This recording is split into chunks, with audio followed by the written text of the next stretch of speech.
ತಾಲೂಕು ಮಟ್ಟದ ದಕ್ಷ ಶಿಕ್ಷಕರ ಪ್ರಶಸ್ತಿ ಪ್ರದಾನ 4/9/2024ರಂದು ಶ್ರೀಮತಿ ಕಾಶಿಬಾಯಿ ಚಿಕ್ಕಟ್ಟಿ ಆಂಗ್ಲ ಮಾಧ್ಯಮ ಶಾಲೆಯಲ್ಲಿ ತಾಲೂಕು ಮಟ್ಟದ ದಕ್ಷ ಶಿಕ್ಷಕರ ಪ್ರಶಸ್ತಿ ಪ್ರದಾನ ಸಮಾರಂಭ ಕುಮಾರಿ ಶ್ರಾವ್ಯ ಚಿಕ್ಕಟ್ಟಿ ಇವರ ಸ್ವಾಗತ ಗೀತೆಯೊಂದಿಗೆ ಜರುಗಿತು.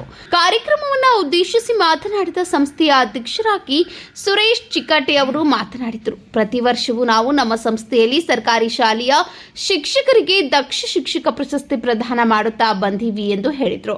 ತದನಂತರ ಶ್ರೀ RS ಪಾಟೀಲ್ ಸರ್ ಅಧ್ಯಕ್ಷರು, ಕರ್ನಾಟಕ ರಾಜ್ಯ ಸರ್ಕಾರಿ ನೌಕರರ ಸಂಘ ಅಥಣಿ ಇವರು ಕೂಡ ಈ ಕಾರ್ಯಕ್ರಮವನ್ನು ಉದ್ದೇಶಿಸಿ ಮಾತನಾಡಿದರು. ಈ ಕಾರ್ಯಕ್ರಮಕ್ಕೆ ಮುಖ್ಯ ಅತಿಥಿಯಾಗಿ ಆಗಮಿಸಿದ Shri SS Goudar sir, GP ಪದವಿ ಪೂರ್ವ ಕಾಲೇಜು ಅಥಣಿ ಹಾಗೂ ರಾಮಣ್ಣ ದಾರಿಗೌಡರ್ ಮಾಜಿ ಅಧ್ಯಕ್ಷರು, ಕರ್ನಾಟಕ ರಾಜ್ಯ ಸರ್ಕಾರಿ ನೌಕರರ ಸಂಘ ಅಥಣಿ ಹಾಗೂ ಕಾಂಗ್ರೆಸ್ ಮುಖಂಡರು ಶ್ರೀ ಸುರೇಶ್ ವಾಡೇದ್ ಉಪಸ್ಥಿತರಿದ್ದರು.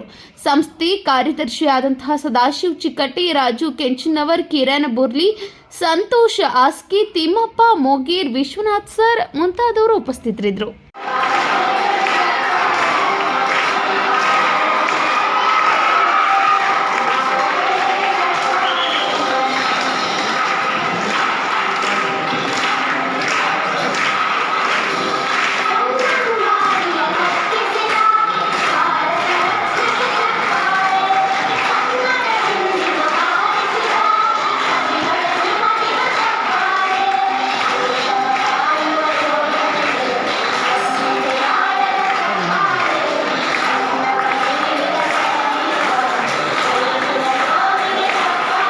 ರಾಜ್ಯದಲ್ಲಿ ಈ ಮೋರ್ ದ್ಯಾನ್ 50% ಮಕ್ಕಳು ಖಾಸಗಿ ಶಾಲೆಯಲ್ಲಿ ಹೋಗ್ತಾರೆ.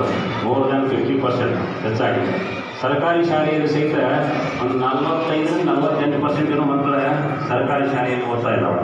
ಈ ನಿಟ್ಟಿನಲ್ಲಿ ಈ ಅಂತರ ಜಾಸ್ತಿ ಆಗ್ತಂದ್ರೆ ಏನಾಗುತ್ತಪ್ಪ ಅಂತಂದ್ರೆ ಬಡವರಿಗೆ ಶಿಕ್ಷಣ ದುರ್ಲಭ ಆಗುತ್ತೆ. ಆ ನಿಟ್ಟಿನಲ್ಲಿ ಈ ಸರ್ಕಾರಿ ಶಾಲೆಗಳಲ್ಲಿ ಏನಾಗಿರುತ್ತಪ್ಪ ಅಂತಂದ್ರೆ ತಮ್ಮ ಎಲ್ಲರಿಗೂ ಗೊತ್ತಿರೋ ಹಾಗೆ ತಾವೆಲ್ಲರೂ TET ಪಾಸ್ ಮಾಡ್ಕೊಂಡು ಅತಿ ಪ್ರತಿಭಾವಂತ ಶಿಕ್ಷಕರಿಗೆ ತಾವೆಲ್ಲರೂ ಸಹಿತ ಸರ್ಕಾರಿ ಶಾಲೆಯಲ್ಲಿ